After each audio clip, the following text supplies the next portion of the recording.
Hello, all my beautiful cinnabar moths, or any kind of moth you'd like to be.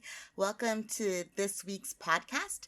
And today I'm going to be talking about reading as a political act. But I'm going to try and keep it light because I know the world is super heavy right now. And I thought a great example of how reading for escapism can be a political act because it can inspire and create hope and create joy, and joy is an inherently political thing to have. I thought I would read an excerpt from my favorite line about hope, and it's from one of our middle grade books, The Secret Benefits of Invisibility by C.W. Allen, and it's super fun and it's a great ride, a great bit of escapism, but I feel like this quote is really timely. Keeping a light burning might seem like a small symbolic thing, but it gave the people what they needed, hope. Hope that when they felt outnumbered and powerless, when it seemed useless to keep trying, what little they had to offer could be enough after all.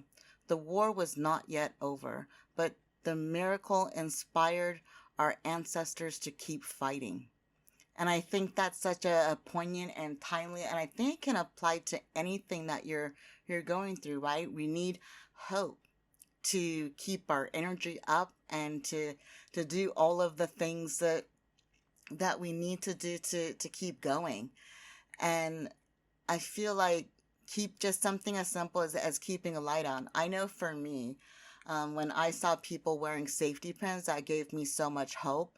When I see people, putting their pronouns and their bios on social media, that gives me hope. Little things like that tell me what the majority of people are thinking, because what politicians do not reflect what the majority of people are thinking.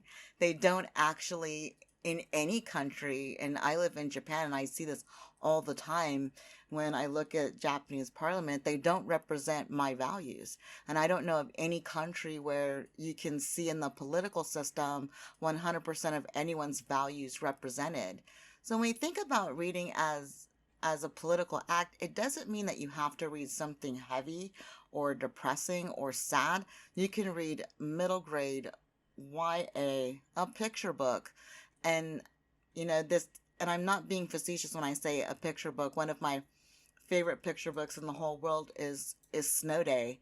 And to me, that picture book gives me so much hope and joy because the main character is a small black child in the cutest little red snowsuit you've ever seen in your life. And they're just going about their day having fun in the snow. And that celebration of black joy makes my heart sing and makes me feel happy and empowered and hopeful, right? And there's nothing that pushes back against the darkness of political misdeeds than hope. Because hope gets us voting, hope gets us motivated, hope makes us organized. But we also have to take care of our own energy, and we have to unplug and step away from it because it gets so dark. And that's when they win, is when we go dark, right? And there's so many issues that, and so many in every country. You can go in any country right now today in the world, and there are issues that are out there that are just wrong, where countries are just doing things wrong, where somebody's rights are being taken, or somebody's being limited, or someone's being oppressed, or that people aren't being cared for the way that they deserve.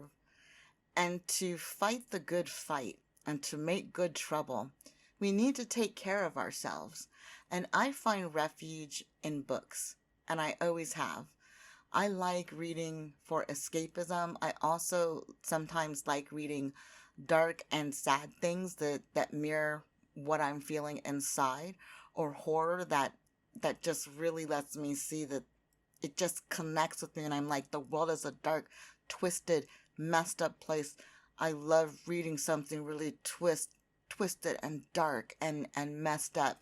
And I'm sorry, Joe Howard's work comes to mind.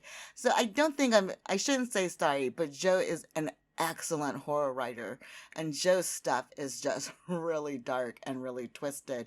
And also Tom Howard's work is just as dark and twisted, and I love reading their work because it is so dark and twisted, and it does sort of reflect back. It's sort of like the scream into the void for me. I feel so connected with them, and I feel like they get me. I feel like my anger and my rage is seen, heard, and validated in the horror that they write. And other horror writers, I think, are the same. And I also like seeing stories that are twisted and dark, but you can saying that we can survive the worst that is done to us. And I feel like for me, the person who does that the most, that like gets under my skin, and appropriately so, is my husband. Not My Ruckus is one of the most disturbing books I have ever read in my entire life. I tell everybody it'll break your heart in the best way. No, this book will mess you up, and it will haunt you for the rest of your life. Like, you will find yourself thinking about it. The narrator had to stop halfway through the book and say some like expletives and then go back to narrating it. But at the end of the day, all of these horrors, they survive. And it's not a spoiler. Um, the book's been out for over a year now, and if you haven't read it, you should go read it. But I find that these types of books, right, when authors are writing what they know, and when they're writing horror and they've had that much pain in their life, that they can write something so twisted and dark and have it be authentic and real, I feel like that speaks to my pain and the darkness in me. And I no longer feel alone. When we have like another really great book by Phoenix Blackwood, The Secrets That Kill Us. And as a former foster kid, this book really speaks to me and my lived experience of what it's like to be in the foster system. And I felt less alone. I felt seen. When we're reading books, and we're reading books with a political mindset, I think that sometimes we go to the political books, the heavy books, and we don't look to fiction. And we don't look at, okay, what are the types of authors? What are the types of voices that they want to silence? And no, you know what? I'm going to go read a book from that type of voice and from that perspective. And it can be something silly and lighthearted, and something that isn't as dark, that isn't a screamer, maybe something you don't see yourself in. I don't see myself in The Secret Benefits of Invisibility, except that I do. I was a precocious child, and I did want to be a hero as a kid. I wanted to do something heroic, and seeing kids be heroes and having such an intelligent middle grade book where the adults aren't bumbling fools. It's circumstances that thrust the kids into the spotlight. It reminds me that we have another generation coming behind us that has a completely different political view than all of the old guard. And that's what this is. This is the death rattle of the old guard, because the world is changing. And if you doubt that, look at the level of activism that we see our kids engaging in. So reading stories and turning our kids on to stories that show them that they make a difference, and show them that their point of view matters, and that we want them to feel empowered, that's a political act. Even when the stories are fantastical, we can take something out of that and say, you know what? Know that you can. Know that one person can change the world. One person can make a decision that changes the world or inspires other people to do like things. So the type of books that we read, and the type of authors that we support, and the type of lessons that we choose to highlight in the books that we're reading, I think is really, really important. And I'm speaking as a mother of a Black man.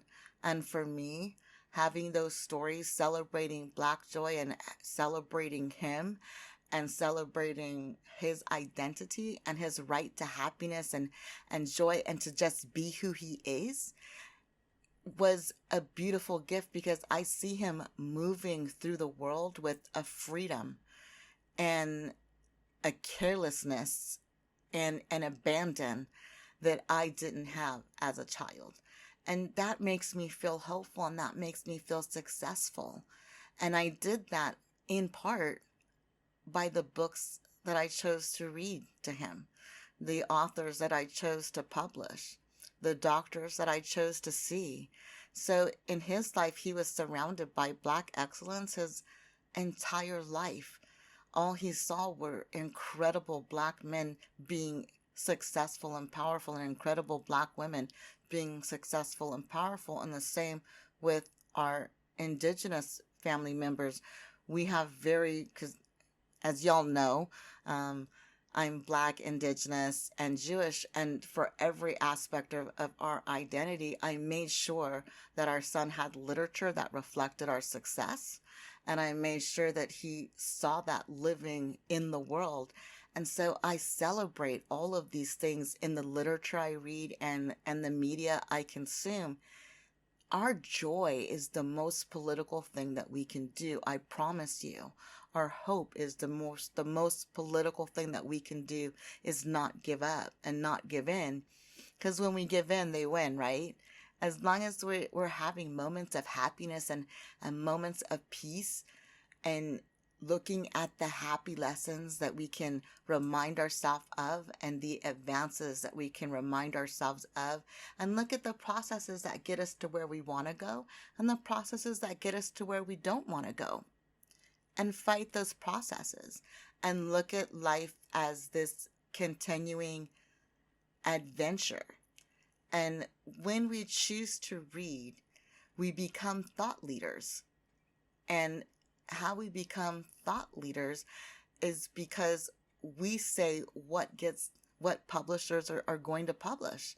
The more that we pick a specific type of book to read, the more money that specific genre makes, the more it will be published. We, for better or worse, we live in a capitalist world.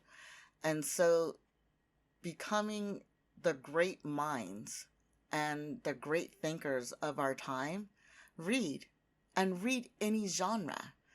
Any genre will teach you new vocabulary words, new modalities of thought, new point of views that you might not be exposed to otherwise. And I think of that even in villains. When I read just truly villainous characters, they present me with, I'm happy that they're presenting me with a new way of thinking, and just being like, wow, okay, I don't want to become a villain, and looking at their path of why did they become a villain. And I'm not talking like the anti-hero villains only. I'm talking about truly villainous characters, and how did they become that way, and what can I do in my life to help prevent, in my sphere of influence and reach, another villain being created.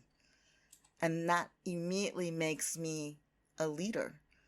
And even if it's a leader of just a really small group of people, looking to make that lived experience better, I think there's a lot of shouting down that goes on in the world, where someone with a bigger platform will punch down or shout down to somebody with a smaller platform, and they may feel helpless. And what I say is, talk to the people you know about that experience and say that this is wrong. And that's how movements are born. They're born with one person saying this is wrong, and looking and reading, looking at what's being written, whether it be fiction or nonfiction, fantasy, paranormal, romance, whatever that is. Look at the different motives that these characters are having, because this is coming from someone else's mind. They're probably drawing from their own lived experience about an encounter they had, even if it's 2 or 3 steps removed, or what they can imagine to be someone's thought process. And I guarantee you, whatever we can imagine, there's somebody with that thought process. Just flexing my therapist muscle here. And my lived experience as a therapist, and saying, in my over a quarter of a century of doing it, people surprise me. Every modality of thought I've come across, every, like, things I'm like, I wouldn't think when I'm reading fiction, I wouldn't think that would exist in real life, and then I meet a client and lo and behold, that does exist. So my lived experience tells me that getting into literature and understanding different modes of thinking and different motivations, it's such a safe way to explore the dark, and it's also an uplifting way to explore the light, and it's a positive way to take a step back from the heaviness and still be doing something positive, because self-care is positive. And words are so inspirational, and I find inspiration in middle grade. I'm not shy about that, but I also find inspiration in starting a free e-zine. And I was inspired to have an entire issue dedicated to magical women, because I believe that there is magic in everyone, and I felt like right now was a great time to talk about the magic that we have in women. And these stories that I put out, that I read, they made me feel inspired, and they reminded me just how strong people who identify as women are, and how strong that identity is. And it's unfair that any part of the population needs to be strong. That's inherently unfair. We should all be allowed to be weak and be safe. And for me, I loved all of the stories that are in the July e-zine, focusing on magical women. And for me, I also love all of the authors in this e-zine, and I hope y'all check it out. It's free. It's on Cinnabar Moss Literary Collection, and that's a political act. It's a free thing that you can do, that, and it doesn't have to be our zine. You can go online. Every click is a political act. Everything you read, everything you consume is a political act, because it creates currency. And even if it's only 3 people watch a YouTube video, that's 3 more than 0. And the hardest number to convert when we study this type of thing in marketing is 0 to 1. It amplifies voices, but it also inspires, and I hope inspires and heals the reader or the consumer. Because again, we're going for that hope, right? And for me, I just really love words. I just love the power of words. I love the creativity. I love enjoying someone else's creativity. And I do think about the authors when I'm reading their books, and I do look up authors when I read their books. And it's really cool to get to know them, and to get to know a part of their mind that maybe nobody in their sphere of friends that haven't read their work. And shame on you if you're friends with a writer, read their work. But I'm just kidding with that. But for me, it's an interesting side of things. And I feel really, really spoiled, because one of my jobs is to read for a living. And I find that so much of what I read works its way into my everyday life. And that to me says, wow, okay, what I consume is really powerful, because I see myself, because my other gig is being a therapist, and I see myself drawing from the literature, be it fiction or nonfiction, that I read to educate and inform myself on how to connect with another human being, which is so powerful, that connection, right? To let another person know that you see them, that you hear them, and that you care about them, and you're rooting for them, can be life-changing. And I've experienced that myself personally. I'm very lucky. I have a life partner who always believes in me, even if I'm having a low moment and I'm not believing in myself. And I'm very fortunate that my life partner also reminds me to unplug and step away from the news and stop consuming things that cause me pain and to pick up a book. So for me, I read for every type of mood that I have or every type of emotion or feeling that I have. I found that there is a book for that. There is a book that will either amplify it or cool it off or help me understand myself when I'm not feeling grounded and I'm not feeling in my body. There is literature out there that centers me and grounds me and gets me back in my body and back in this present moment, because all we have is now. And for me, I'm going to shout out a book that we didn't publish. This isn't just shameless promotion of our authors, even though our authors are the bomb and our books are amazing. But I really love the Time Traveler's Wife. And what I loved about the book is that the time traveler says the only moment that we're guaranteed is this moment right now, today. And I read the book and I just agree with that. And I've read other books that have that same message. And I really do believe in now. And when I stay right now here in this moment, and I start with what can I do to make this moment livable and meaningful for me, and I start from taking care of me, then I find that I am able to do so much more. And sometimes the thing to do is pick up a book or pick up a short story and just shut everything out and just escape into that. And I'm super, super lucky because I get to read books before they're published. So I get to read many different drafts of a book.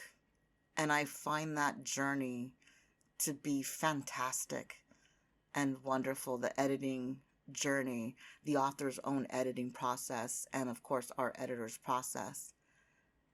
And I also find it interesting to watch authors evolve that write series and write how their voice changes.